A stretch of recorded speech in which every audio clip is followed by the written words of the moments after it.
So several months ago, I told my boy, I said, I want you to go in the backyard, and there's this piece of concrete back there that I want you to dig up. And it was kind of long, and it was just in an obnoxious spot. And I said, I want you to dig that up. I said, but when you dig it up, I want to break it in half and kind of shove it underneath the end of our patio area over there.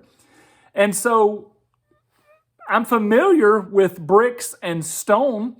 And so I knew that the concrete that my boy was digging up would be a little more than a brick. So if maybe you don't know this, but if you take a hammer and you just tap a brick once, it'll just shatter. I mean, you can shatter bricks any kind of way you want. It just takes a little effort and a little practice and different angles, but you can crack them and shred them all day long.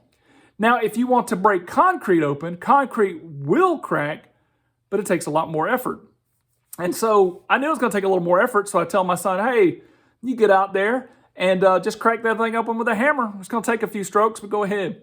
So my son gets out there and he starts whacking away, and he comes back and was like, Daddy, it's not going to break. It hasn't broken yet. I'm like, well, go back out there and hit it some more. And he comes back and he's like, Daddy, it's just really not what doing is supposed to do.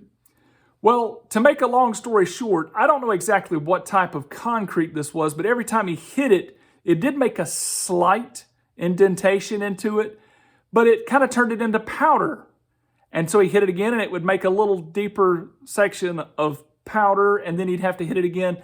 And he eventually got through this section of concrete, not by it ever breaking, but by him shattering a tiny path of powder through this concrete slab.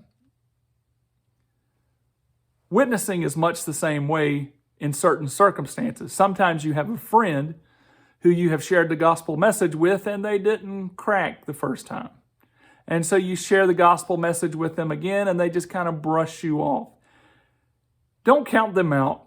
It may take a long time, but continue to present them with the gospel message and just be persistent for the Lord.